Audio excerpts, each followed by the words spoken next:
Hi sa mga Nostronatics worldwide. Ayan, so gusto kong ibalita sa inyo na soon din ay inaayos na rin ang papers ko papuntang Japan. Wala pang exact date pero mag-i-inform po kami.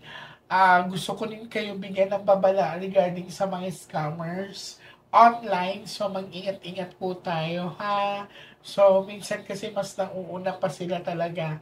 And ginagamit po nila yung pangalan ng mga admins ko. And uulitin ko po, ang mga admins ko po ay hindi po yan nagme-message ng kusa. Minsan matagal sila nagre-reply. It's because sa sobrang dami na nagme-message sa kanila. Ayan. So kung gusto nyo rin po malaman kung sila po talagang kausap nyo, mag-video call po kayo na nandoon ako. Ayan. So ready ka na?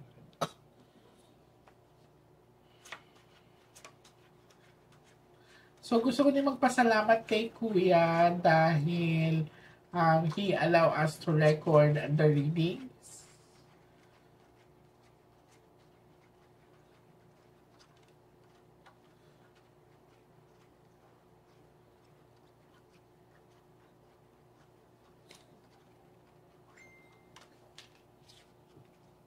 Na naman to? Hindi. Okay.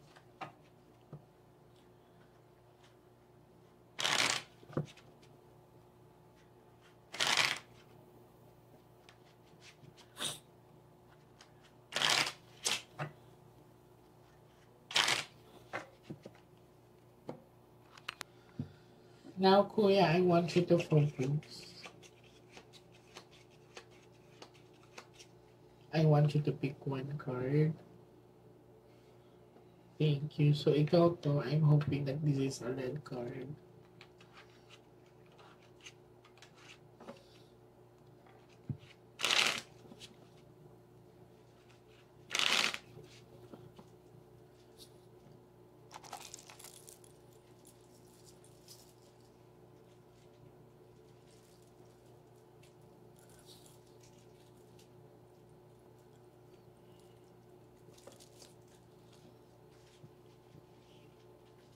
Pack the cards into 3.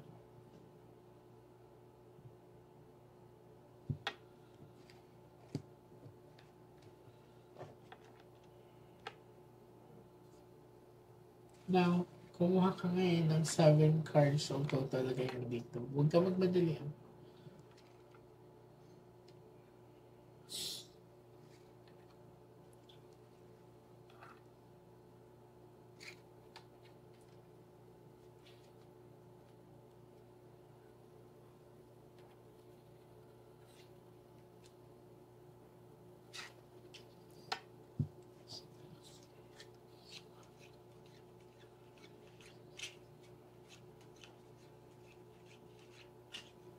So, this is you. Pag may queen dito, mother mo na yun. So, this is you. Sana po. Okay, very quick. Okay. So, mapapansin mo, this is your mother. Lumabas na siya. Oh, sharp object. Na-hospital pa ba siya? Opo, Ilang, ano siya? Ilang oras siya or ilang araw siya doon sa hospital? 4 days po. Yes. Kasi may hospitalization ako nakita pero ang iniinda niya kasi is yung dito sa upper part niya at saka dito sa tiyan niya. Yan. Oh. May bukol na nakita sa Pumutok po sa ulo po eh. Pumutok po ang ugat sa ulo. I see. So, eto, this is a sharp object na pinakita sa akin. And titignan natin kung natural, no? Kasi biglaan din. Biglaan.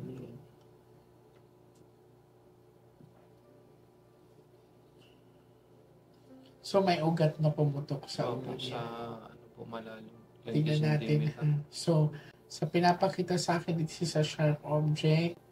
And wala namang foul play na pinakita. So, ang ano lang sa akin is hospitalization plus titignan pa natin. Kasi lumabas agad siya sa baraka eh.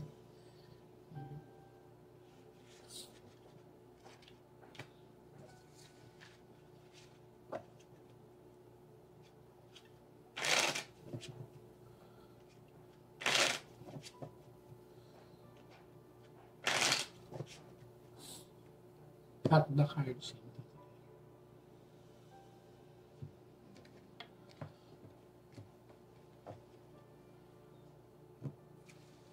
Kuha ka, darling, ng 9 cards ang total lagay mo dito. Huwag ka magmadali.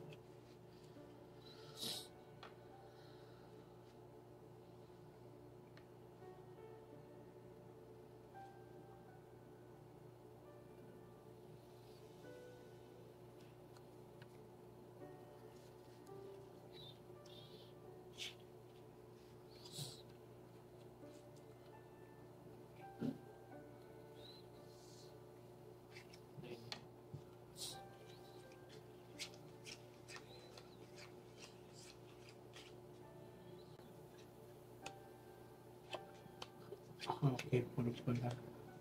2 cards. Okay. So, sinabihan, di ba may nakita akong baby boy sa'yo? And how long na kayo been together? 1 year po. Okay. Kasi ang sabi dito, Jack kasi is flower, ibig sabihin pausbong, no?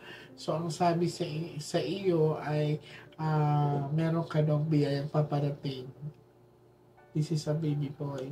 At tapos, ang sinabi sa baraha, it's a natural sickness. Walang barang, walang kulang, walang palipad hangin. Talagang inatake ang mama. Inatake talaga siya. No araw ba na yun, baka sobrang init ng panahon o kaya madami siyang kinain. May kinain po siyang cake nun eh, nung gabing yun. I see. Tapos baka po nabarahan. Ang Tumaas po ang high blood. Hypertensive siya. Mm. Yan. So, ang sabi dito kasi, madami kasing pula at walang indication ng bad luck card. So, it's a natural sickness. And isa sa mensahe ng mama niya is, may paparating daw na baby sa inyo. Wala pa siyang specific time frame, pero ang flower kasi is pausmo. So, may biyayang paparating.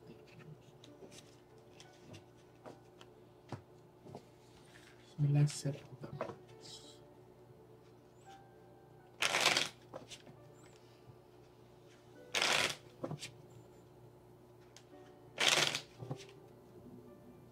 Cut the cards. 2, 3.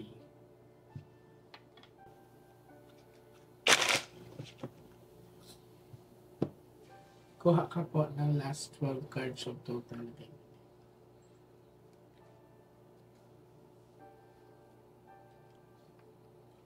Pang-ilan ka ba? Solong anak ko. Kaya parang may denial factor ka pa. Hindi ko nga po maano pa na. Ang Pag hirap nauwi yun. po ako sa amin. Saan Sa lahat po ng sulok ng bayan. Siya Tao na sa ano mo.